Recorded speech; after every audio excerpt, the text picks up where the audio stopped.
Habari za leo. Mojawapo ya madhara ya wakoloni katika bara la Afrika ni pamoja na kwamba waliyatumia maandiko matakatifu kwenye Biblia au kwenye vitabu vya dini kinyume na jinsi yalivyolenga maandiko matakatifu. Kwa mfano,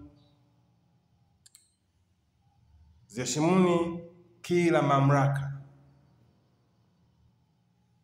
zilizowekwa, kwa maana zimewekwa na Mungu. Maandiko kama haya wakoloni waliyatumia vice versa sana, kwa nia na makusudi ya kuweza kulicolonize, kulitawala na kuligawa bara la Afrika kama walivyotaka. Sana sana maandiko ya namna hii waliweza kuyasisitiza kwa viongozi wa dini.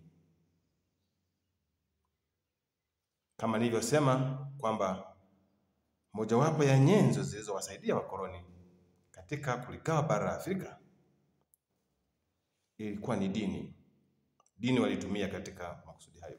Sasa maandiko ya namna hiyo, kama nilivyosema, waliweza kuyatumia makusudi sana, wakiwahamasisha na kuwasisitiza viongozi wa dini ili hata siku moja wasije wakajaribisha kuwahoji, kuuliza,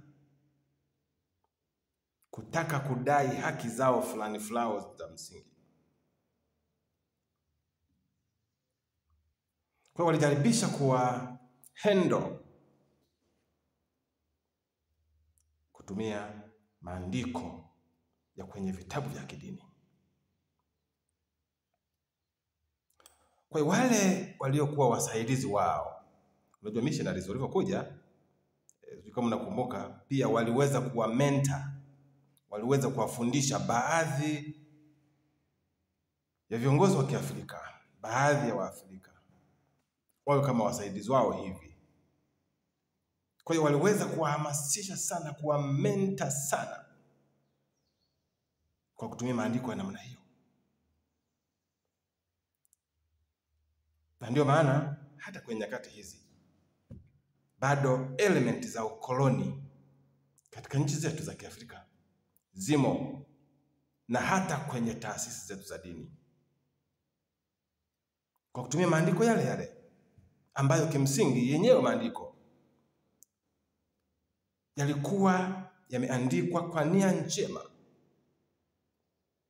ya kiroho, misingi ya kiroho, lakini wao waliyatumia kama nilivyosema pale. Sasa hata kwenye baadhi ya taasisi za kidini bado maandiko yale yale yanatumika hivyo hivyo, kwa nia isiyo njema, kwa makusudi yasiyo mema. Tuachane na taasisi za kidini. Kwenye serikali zetu zilizoko katika bara hili la Afrika, baadhi ya viongozi wengi, au kama sio wachache anyway, bado mentality ile ile, colonial mentality ile ile inatumika na inatumiwa na viongozi wetu tunaoingiza madarakani. Either tunawaingiza au wanajiingiza, whatever the case. Lakini bado vitabu vya dini vinatumika the same kama vilivyokuwa vinatumika enzi za kikoloni. Maandiko kwenye vitabu vya dini bado yanatumika the same kabisa kama yalivyokuwa yanatumika enzi za ukoloni. Ndio maana serikali zinapokuwa madarakani, nyakati za uchaguzi, nyakati za kampeni, mojawapo ya makundi wanayoyalenga serikali, wanasiasa, makundi wanayoyalenga kuyanyamazisha haraka sana kwa kutumia vitabu vya kidini ni watu wa dini, makundi ya watu wa dini. Naposema makundi ya watu wa dini, simaanishi Wakristo, simaanishi hivi na hivi, makundi yote ya watu wa dini. serikali zinapokuwa katika harakati zao za kama nilivyosema kampeni na vitu vya namna hiyo, wanalenga sana kwenye makundi haya ya kidini, wakijua kwamba kwenye makundi ya kidini kuna watu, viongozi wa kidini wana watu wanaowafuata, na wanasiasa wanajua kwamba penye watu ndipo penye ulaji kwao. Wanajua kwamba penye watu ndipo kuna ulaji, ndipo sehemu ambapo kuna ngazi yao ya kupandia katika madaraja yao.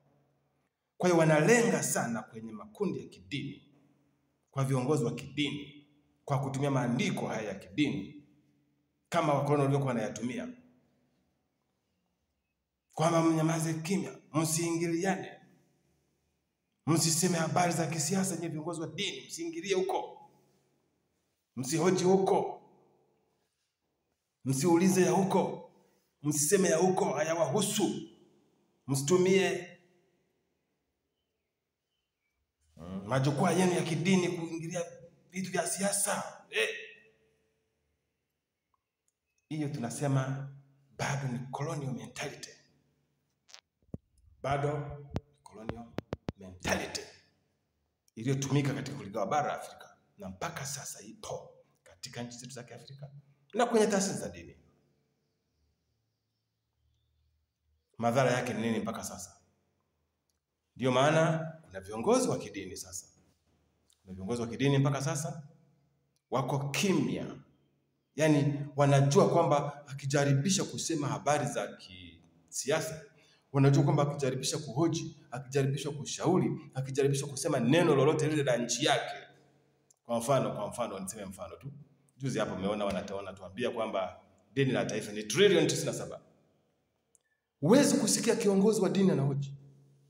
Wanaohoji ni wachache, wenye IQ iliyo juu, wenye IQ zilizo juu sana, wanaojua haya mambo anayosema.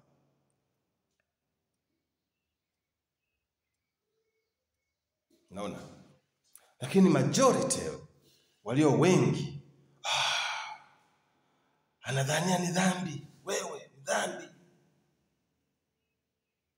Kwa hivyo najua wanasema ukitaka kumnyanyasa ndugu yako mnyime elimu.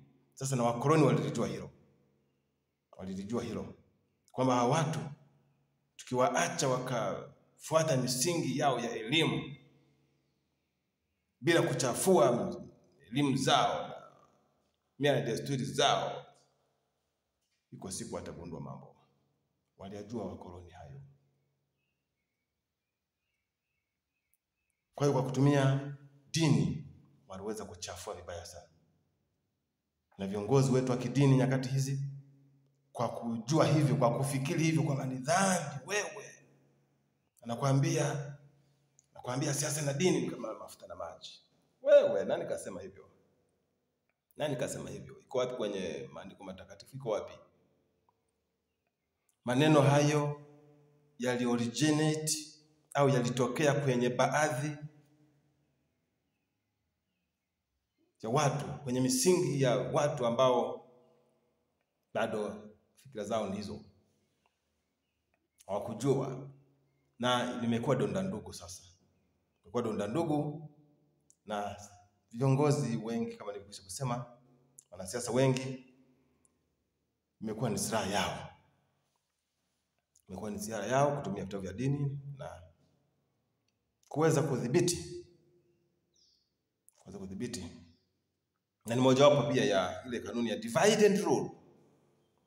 Mojawapo ya kanuni hiyo ya divide and rule. Kwa hiyo divide and rule pia kupitia taasisi za kidini.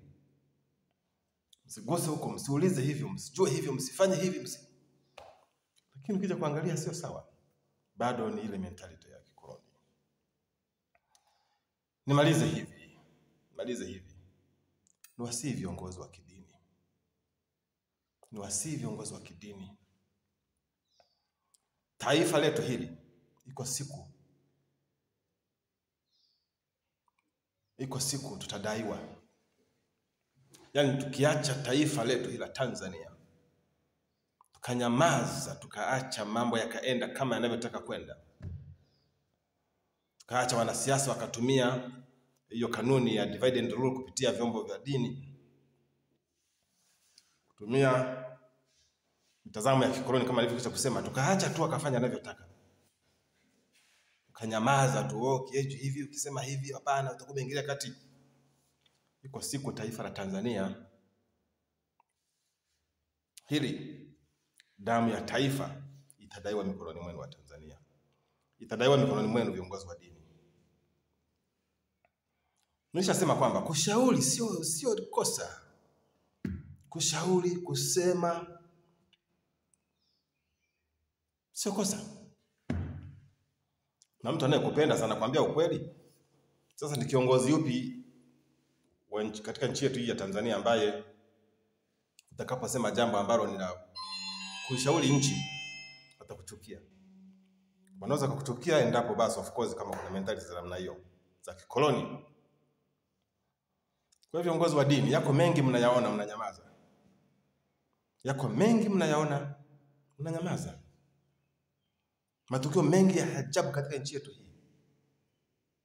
Lakini watu wanasema kwamba, kuna msemo unasema kwamba mwenzako akinyolewa wewe tia maji.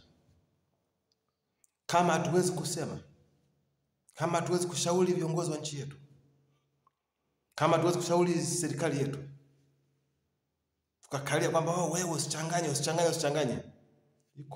Iko siku. Maandiko matakatifu yanasemaje? Mambo ya Nyakati wa Pili 7:14, ikiwa watu wangu walioitwa kwa jina langu watajinyenyekeza na kuomba na kunitafuta uso. Naona? Sasa wewe unajua unapotelea hapo. Unajua andiko linaua alafu linauisha. Wewe unapotelea hapo kwamba Biblia itasema tuseme. Biblia itasema tushauri. Biblia itasema tupaze sauti, inasema tuombe. Nini maana ya kuomba? Nini maana ya kuomba? Nini maana ya kuomba? Kuomba si kuzungumza. Kuomba si kusema, si mazungumzo kati yako na Mungu. Sasa Mungu anamwambia hoja zipi kama uwezi kuzijua na kuzielewa na kuzijengea hoja? Na kushauri yule unayemwombea. Yaani namwombea mtu bila kumfuatilia kwamba anayemwombea anaendeleaje. Anaendeleaje, anabadilika badiliki. Bwana, ndugu yangu nimekuombea ili uachie matumizi makubwa ya sigara, ya tumbaku. Niko nakuombea kwamba Mungu akusaidie, ni mfano. Niko nakuombea kwamba Mungu akusaidie uachie matumizi makubwa ya tumbaku, kwa sababu tumbaku kuna madhara haya. Pamoja na kumuombea, tunamfuatilia pia, tunamshauri. Ndio maana tunasema kuna kitu kinaitwa prayer and counseling au prayer and counseling. Prayer and counseling. Nini maana yake? Unamuombea mtu, ndio unaendelea kumuombea, lakini bado unapaswa kuchukua nafasi, kuchukua muda kuzungumza naye, kumshauri.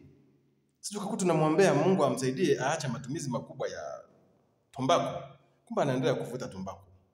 Maombi yako yatapotea bure, yataharibika bure. Unayemwombea hakuna nacho. Kwa hiyo maombezi yanaambatana na counseling. Sasa mnaodai kwamba mnaomba tu. Hatuwezi kusema, hatuwezi kushauri, hatuwezi kusema hivi, tuombe tu. Ndio. Na mimi naamsha tuombe. Lakini tunapoomba pia tunafanya na counseling, tunafanya na mazungumzo. Tunashauri. Yamkini katika maneno 200, neno moja litasikiwa. Tutatendewa kazi.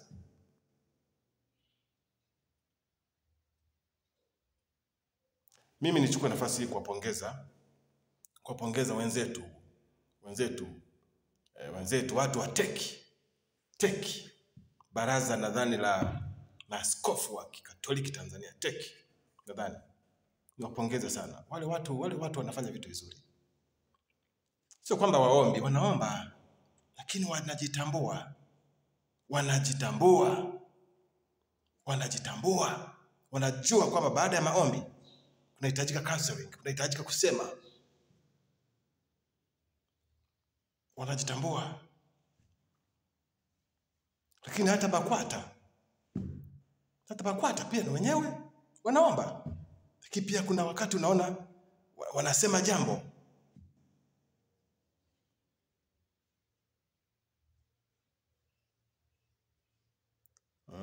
lakini pia kuna wengine wa CCT I think something like that. CCT unajitambua. Baraza la maaskofu wa Lutheran KKKT, naona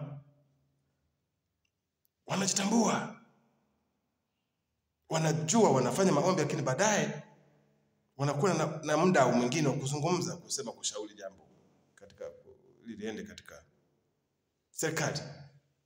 Lakini baadhi ya watu ambao siwezi kuwataja hapa,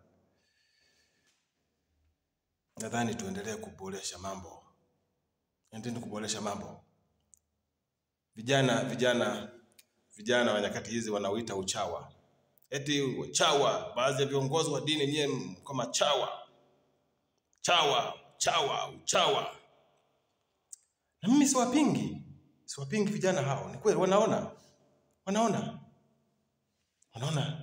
hivi kwamba hawa viongozi wa dini haya yanayotokea wayaoni.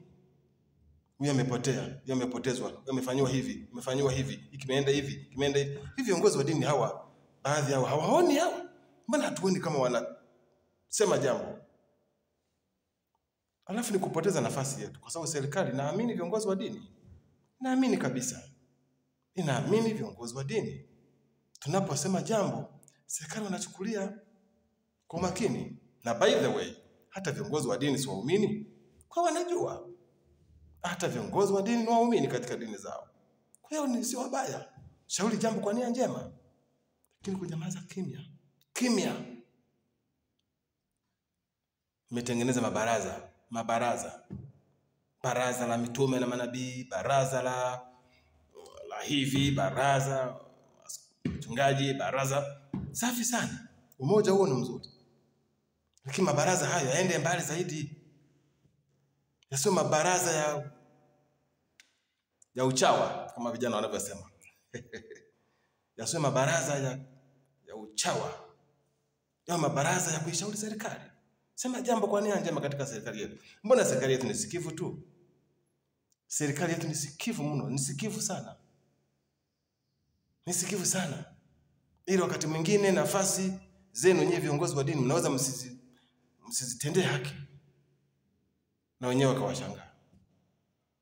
Kila serikali yetu ni sikivu sana.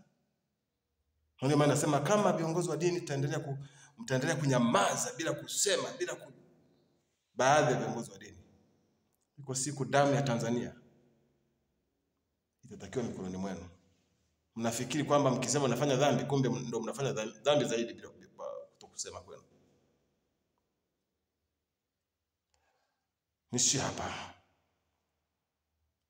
Viongozi wa dini tuyaone haya kwamba tunayafanya. Nyamaza sio sawa. Ninaposema hivi sihamasishi kitu fulani.